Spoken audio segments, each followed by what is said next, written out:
Oh, Jeff ult! He gets 3! Oh my god! Has a ton! Will they be able to get there? No, only movement from Venom, so Venom should make it back. Yep. So Bucky. Oh, Bucky! He only killed his He only killed the Warlock! I don't know. He threw Warlock off the map! Pure confidence, or I have no idea. He killed his teammate! It must have been. No way! It's crazy that you would throw off your own teammates. That's a quick play thing. Yeah, That's insane! Support ults. Come out. Oh my god, Jeff ult. Here we go, baby. He gets 4! Oh my god! Oh my god, he got 4! Oh my god! There's no way! Oh my god! And they kept the point with it! Holy Are you kidding me? That was crazy. Oh my goodness! This is Marvel Rivals at the highest fucking level. And he got a 4K in a Jeff ult, brother. So we're gonna have a Luna Psylocke mirror match here in game number 3. And then a Jeff ban for CTG. Oh my god. That guy Fate got... Oh my god. Did we really see a Jeff ban at the Marvel Rivals Ignite mid-season finals first LAN in Marvel Rivals history? We're gonna see a Jeff ban. Okay, call-up time comes out for Red Esports. Okay, trust me. Takes out Paulie. Oh my god, Jeff gets 5. Jeff gets 5. Can he convert though? Oh my god, a Jeff 5K. Alright, so you've probably heard that Rad Esports is now your Marvel Rivals mid-season Ignite Grand Champions. And they did so running that Jeff the Landshark, and they even did it in the last game of the series that they won. And if you've missed any of the action, you can go to my channel and watch with me. I watch partied the entire event, not every game, but most of the games. But regardless, they did so on the Jeff. And they're not the only team that played Jeff. A lot of the teams played Jeff. Now you might be thinking, oh, Jeff the Landshark, isn't that just a throw character that people just use to throw the game? Well, obviously that's not true. And if we watch the pros play Jeff, you can actually see Jeff dominate in a lot of scenarios. But of course, it depends on the comp, the map, the playstyle, and all that stuff. And today, I'm going to show you exactly what the pros do to get everything out of Jeff's kit and dominate the game. And maybe one day you too could play Jeff on the grand stage at LAN and win a finals on it. So let's get started. And if you like videos like this, make sure you like the video, subscribe to the channel. I need 10,000 subscribers to get into the Marvel Rivals partnership program. If you could do that, I would really appreciate it. Let's talk about Jeff the Landshark. Now, first of all, let's talk about team composition. Now I know what you're thinking. A lot of you want tricks, you don't want to talk about composition. You just want to play Jeff the Landshark whenever, because it's fun. And that's fine. If you want to play it for fun, that's fine. But if you want to win, and you want to do it at the highest level, you have to know which compositions work the best with Jeff the Landshark. First of all, at high level play and in this tournament, we almost exclusively see Jeff the Landshark used in triple strategist comps now. And we've seen him in a lot of compositions. We've seen him with Cloak and Dagger, we've seen him with Warlock, Mantis, Inviswoman, Ultron, Rocket. We've seen Jeff the Landshark be in a lot of different compositions because he has a lot of flexibility actually. But usually he's played in triple strategist compositions. You don't really want to play him in single or double. It just is not gonna be enough for you to win the game unless the other team is throwing too. And the most common comp we saw in the tournament was with Adam Warlock and Mantis. Unfortunately now their team up is now gone, so this is going to change going forward because this tournament was played in the old patch. But the fact that Jeff works really well with Adam Warlock and Mantis still stands because Jeff the Landshark provides a lot of help to these characters. Obviously their healing is a little bit lower, but they do have a lot of damage potential and a lot of potential to help the team with other utility. But it also helps a lot with the peel. Remember, Adam Warlock and Mantis do not have a lot of movement compared to the other healers like Rocket or Cloak and Dagger or Invisible Man. So Jeff the Landshark, with those bubbles that he gives, a little speed boost, and it can bump enemies around, really helps if the other team is playing dive or a really brawly comp, like say if they run Hulk and your Adam Warlock has trouble running away from the Hulk. You can pop a few bubbles down for him, he walks faster, the Hulk gets bumped around, and it helps your Adam Warlock survive way better.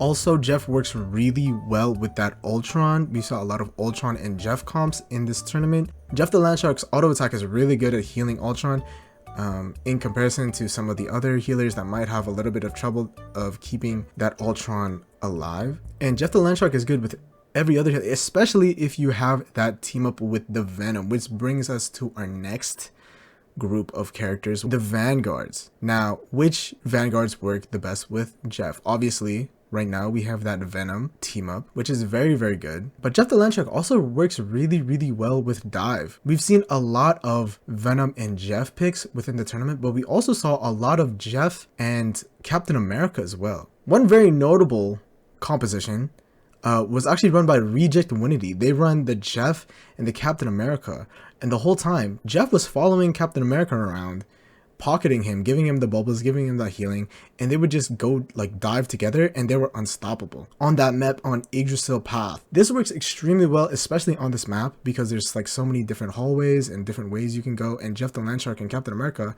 will just go tag team everybody. If the enemy team starts to put pressure on Jeff and Captain America, Captain America has that ult. So Captain America, with the Freedom Charge, can keep up the Jeff as well.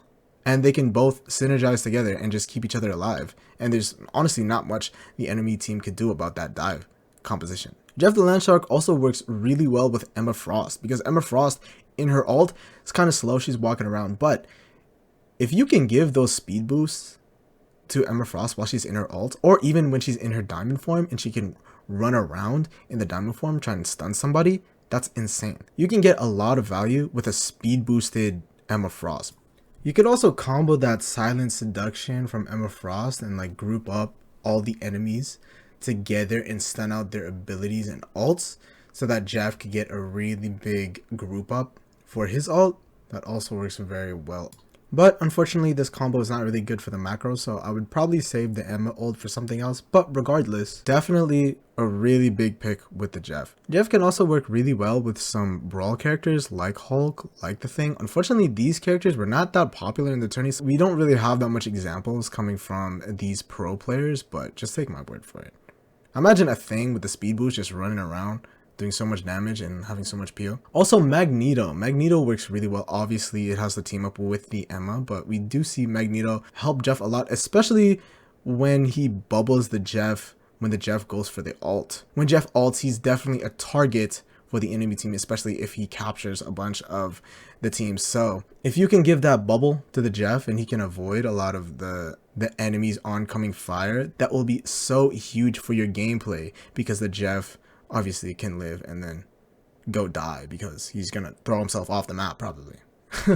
In terms of DPS now, as I said, Jeff works really good on that dive. You can go backline and pocket. So characters like Psylocke work really well with the Jeff. As always, you can give that speed boost and you can help them escape after getting pressured out. Also, Psylocke's ult is really, really good with Jeff's ult. We saw Citadel Gaming do this in their matchup against Ground Zero, I believe. Because if you guys don't know, the way Psylocke ult works is it will attack everyone in the circle one by one.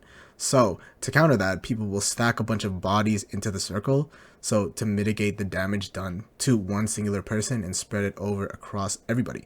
But when Psylocke is in that ult, it forces the enemy team to stack in the ult, which gives Jeff the perfect opportunity to use his ult and capture everybody that's in that circle. We did not see too many examples of this. It is a really, really heavy cost because you use one DPS ult and one support ult. But if you can pull it off, you can get really big results. And it is a really worthwhile combo if your macro management is really good. Jeff the Landshark also works really well with that Wolverine. You can give those speed boosts to make that Wolverine move across the map even faster to get to those enemy tanks without using so much of his abilities. Also, Remember, Jeff the Land Shark can heal and do damage through allies and enemies. So if that Wolverine goes for a kidnap and you can just auto attack the enemy that got kidnapped and the Wolverine, you're healing and doing damage at the same time because they're in such a close proximity. So Jeff the Land Shark with that Wolverine is a really deadly combo as well, and definitely within the meta. Also, characters like Punisher. If you can speed boost that Punisher and his ult, he just gets so much value. He's zooming around the map, doing so much damage because he has no movement in his ult.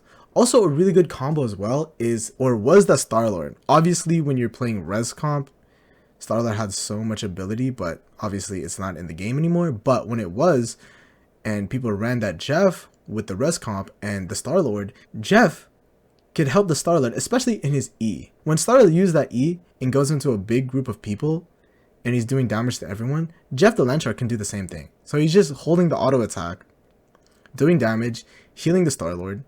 So you can't really put that much pressure on the Star-Lord, especially if they have something like a Soul Bond on him, or if they have Jeff the Land Shark's team up, and if they Mantis boost that Star-Lord while he's in his E, it's just so much damage that comes through and so much healing that you can't really do much. And even without the res comp, Star-Lord is still a really good pick to have with that Jeff. Obviously, you get that speed boost, and Jeff the Land Shark can heal you in the air pretty easily as well. In terms of comps that Jeff is really good against, especially Brawl comp. So if they run that like Thing or Hulk, as I said before, you can just left click and outpace them all day. He can just run around, and these characters usually don't have a counter to his to Jeff's ult. So Hulk does not have a counter and the Thing does not have a counter, so these Brawl tanks don't really have much to counter out that Jeff, other than Hulk's bubble, which can make it really hard for Jeff to get his ult off. But if you do manage to get his ult off after you force the Hulk to pop those bubbles beforehand, after Jeff captures the team, there's not really much the Hulk can do about it. Same with the Thing. They're just gonna chase him around, but you can usually get away from them. Also, if they're on your backline, like say if like a Thor is in your backline, you just pop those bubbles around, bounce that guy around, he doesn't really have much he can do. And you can just wiggle all over the place, go up and down buildings, and like, you know, they're gonna just chase you around the whole time. And the same could be said about a lot of Brawl DPS, like Magic, Wolverine. They don't really have much against Jeff. Wolverine's ult, the last stand, can do like a big dunk on the Jeff, but still a lot of things have to go right for you to get that play off. But in general, Brawl is not really good against the Jeff because you have to get close to him and he can just run away so quickly. Another thing we saw in this tourney that was insane is Jeff countering out Black Panther. In Citadel Gaming, in their game against Ground Zero, they ran an Ultron Rocket Jeff comp with like Star-Lord Venom. This was absolutely disgusting. They won the first point and then lost the second one because Ground Zero was on that Panther, and then once they ran out with this triple support comp, Ground Zero immediately switched off that Panther. So this comp, again, really disgusting, especially on this map, the Clintar domination map. And not only that, they didn't even pop the Jeff ult. Like Ken didn't even use the Jeff ult. They just beat them in the neutral game with Rocket, Jeff, and Ultron in the mid-season grand final. So absolutely insanity. So like I said, Jeff really good against the Brawl and the Dive. So in terms of counters to Jeff, anything that has hit scan, so like Hela, Punisher, Namor, characters like this, they just have so much ability because they just, like Jeff the Land Shark has a really big hitbox, so you have to be trying to dodge all the attacks. Phoenix and Psylocke especially, we saw a lot of Phoenix and Psylocke play in this tournament. They were doing a lot to pressure out that Jeff. Even the ults, we saw a lot of solo ults onto the Jeff as well, by the Psylocke and by Phoenix, because it just takes care of Jeff so efficiently. Also, anything with a high burst damage, so one shot ults, characters like Hawkeye, characters like Warlock that can do a lot of damage in a short amount of time. It makes it really hard for Jeff to heal the team and himself if there's very high burst damage, and this can be said about any character that has more slow passive healing. Remember guys, a high burst damage is the counter to low passive healing, and Jeff the Land Shark is one of those passive healing characters. So keep that in mind as well. And of course, things like Mag ult the big meatball. I think that's the most common counter to Jeff the Landshark, especially in his ult. We've seen a lot of people save their mag bubble just to dunk on the Jeff after he captures the team, which is a very, very good counter as well. The best counter to Jeff, though, is Captain America. If Captain America can pressure you from going to different areas of the map and prevent you from playing your game, Captain America can be a really big detriment. You can see a lot of the pro play in this tourney, they use that Captain America to almost force a swap out of the Jeff player. So now that we know the potential compositions that Jeff could work, well, then obviously there's more. I can't talk about every single composition in every single matchup. If you have any more for us, make sure to leave them in the comment section. But now let's talk about the ult. Now, this is what everybody wants to see. This is what we played Jeff for the exhilarating ults of diving off a map with the entire team in your belly. This is what we live for, baby. So let's talk about the ult here. And the two players in this tournament that used Jeff the Landshark's ult to perfection were Fate for Rad Esports and Tanuki for Citadel Gaming. Now, these guys went crazy on that Jeff. And these two teams were by far the best Jeff teams in the tournament. And they were also both EMEA, funnily enough. And there's a lot of logistics and a lot of prep time that you need to take into account before you use a Jeff ult. Let's take Fate's Jeff 4K as an example here. Rad EU is on attack side, getting really close to capturing the first point. Nova has the point and they're regrouping on the point. Jeff, to start off the fight, just dies. He goes in and throws his life away. When I first saw this live, I was like, what is Fate doing? But it was actually deliberately done. So he throws his life away so he'll respawn in the spawn room. And the spawn room is far enough away from the first point that if he pops his ult in the spawn, Nova Esports can't hear that he popped the ult. So they obviously can't react to it either. They also wait for Nova to pop that Cloak and Dagger ult, right? And once they pop that Cloak and Dagger, everybody is going to stack on the Cloak and Dagger ult and stay grouped up. So now that we're on the last point, everyone is grouped up. They need to stay on the point to contest, pop the Jeff ult, wait for Cloak and Dagger to end. Cloak and Dagger doesn't have the Dark Veil. They might, but they don't have time to react in Dark Veil or invis the entire team to save them from the Jeff ult. Jeff gets 4, and conveniently, the ledge is right next to the point. And then they jump off. See, this play was done deliberately. They knew every step of the way what was going to happen. You can even see the team give them so much space. You don't want to pressure the team off of the point or off of the Cloak and Dagger ult. So the rest of Rad Esports just lets the team stand there because they know what's going on. They know what's happening. And they know that they don't have enough time to react or to change their course of action. And ultimately, Rad Esports gets the first point off of the Jeff 4K. Now this is a crazy play, and it's definitely recreatable too. Like, you don't need that much stuff in your kit, and they just won a team fight using one ult to secure the first point. So in terms of the macro management, that's so huge because they just use the one ult and then they can save, and they don't have to build the other ults, and they can just save their ult charge. So once again, Fate putting on an absolute Jeff masterclass in the largest stage that Marvel Rivals has ever seen. Let's use another example. This time we're on Central Park. Again, we're watching Rad Esports. Now, we're on the second point and we're holding around this corner. If you can see, Fate on Jeff is way away from the team. Like all the way on the other side. Again, you might think, what is that guy doing there? Well, again, it's all part of their plan. Remember, on this second point around this corner, there's a ledge right here. And Rad Esports, the masterminds that they are, of course, they know that. So they want to hold around this corner to keep the team centered around this point right next to the ledge. It's also far enough away for Jeff the Landshark to wait on the other side, start his ult, come in for the kidnap, and then immediately jump off the edge. And there isn't much that Envy can do about it. They just have to take it. So once again, this is expert planning by Rad Esports. They want to hold around this corner. They let them push all the way there. They have the Jeff in a strategic location every time, and then they wait for them to get held up into this corner. They go for the Jeff ult. There's nothing they can do to react, and then they get 2 priority targets every time. Remember guys, this game isn't about stats. Especially at this level of play, this game is about moments. If you can stall the point and get picks at crucial moments and save your ults for the macro management, you will go really, really far, right? And this is what Rad Esports does very well. They don't overuse their ults.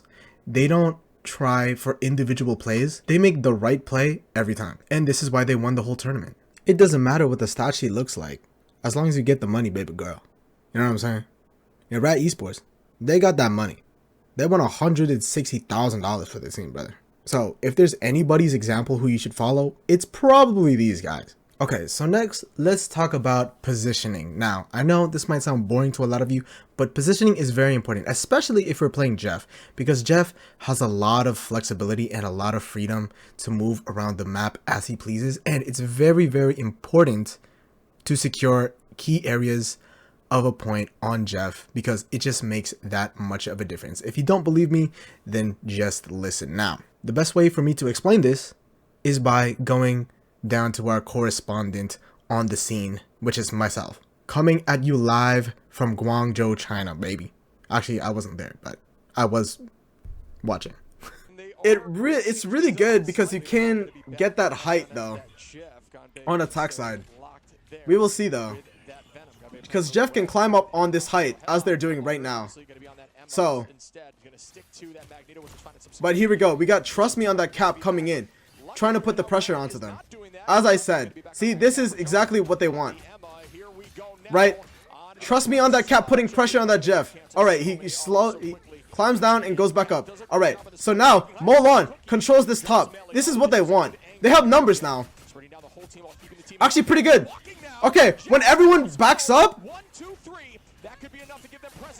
Oh my god. Okay, wait. This is huge. This is huge. They played it perfectly. They put Jeff on the top part while fucking Ganbei on the Venom dives. And then Jeff is healing and doing damage from across the map to the entire team. That's huge. They played it. They executed the plan perfectly. But now, we're just building ults here. Trying to get a pick onto Fate. It's fucking huge. Cloak and Dagger will not have ult for this fucking fight here. Phoenix comes through. Naga gets Taro Cookie. But is it even fucking worth it? Jeff ult comes through. They get Luna. Oh my god. Okay, so Luna removed from the fight here. They have no healers. Okay, here we go. OUG with the comeback of the fucking century. This is what I've been fucking talking about.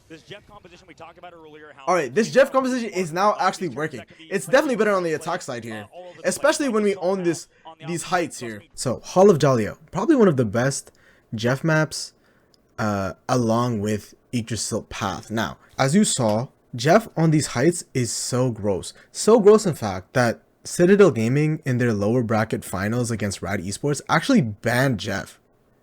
Banned Jeff on Hall of Jalea because they knew that they were going to do this same exact thing probably. And not even on the first point, also on the second point, Jeff is actually really good on that height. If you control the space at the top, you can shoot down on the entire point, including the other heights that the defense side want to play. So they send 3 players to fight for this position. They send Venom, Psylocke, and Jeff to secure this height. And then when they get pressured out, Jeff falls down and then goes right back up because the Captain America has no more cooldowns to help him get back up to the height. So Jeff, once they win that fight for the top, he has free reign to shoot all over.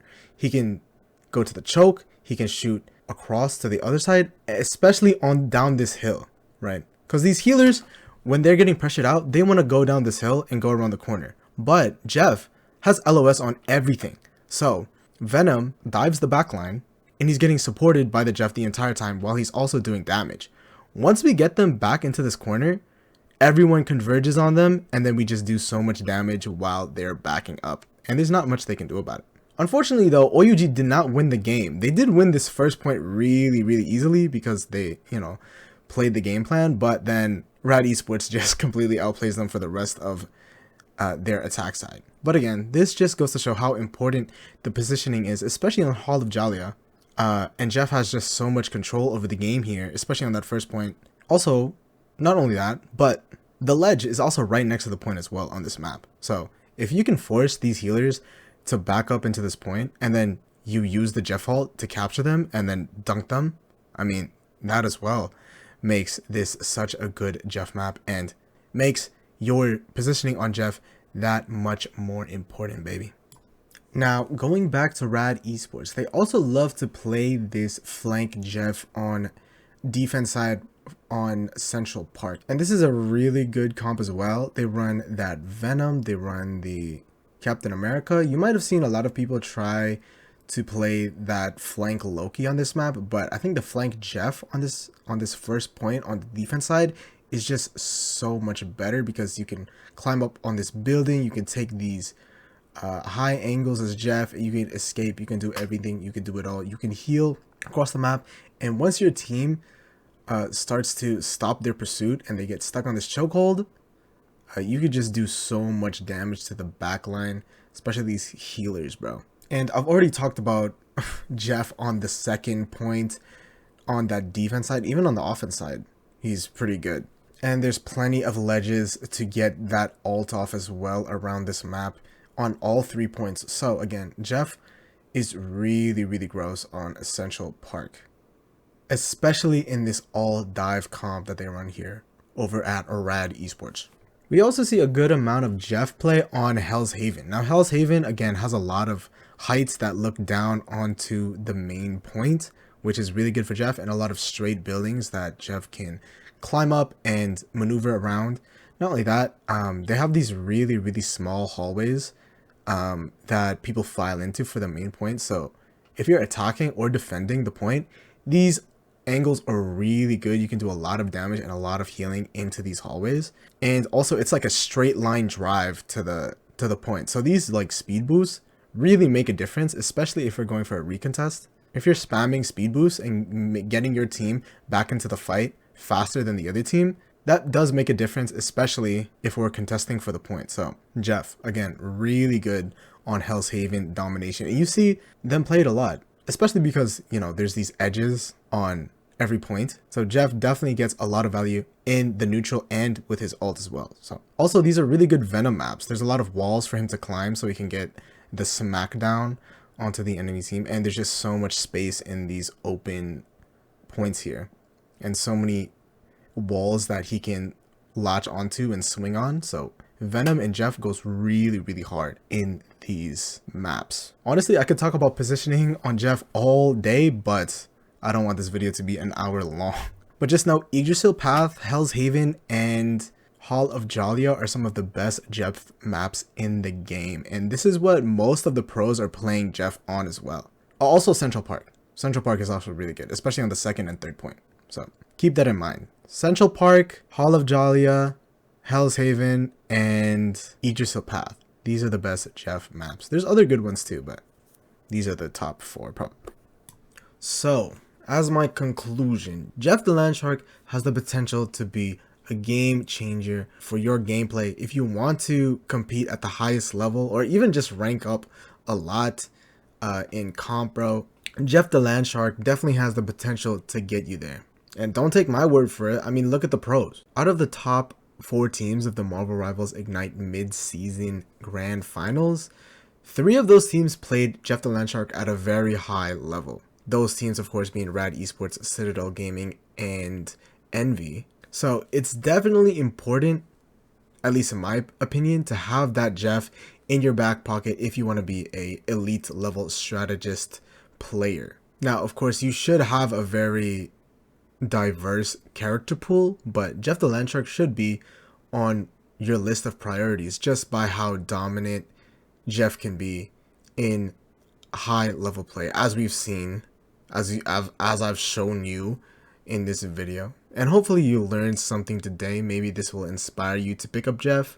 Maybe this will inspire you to get better at Jeff. And yeah, I hope you learned something today. If you did, make sure you like the video, subscribe to the channel. That's gonna be all from me. Good luck on all your games, and I'll see you guys next time. Thank you for watching. Boosh. Boosh. But I'm not there. I'm just watching. You know? I'm just the watcher. I'm not in the fucking building. So, what the fuck do I know?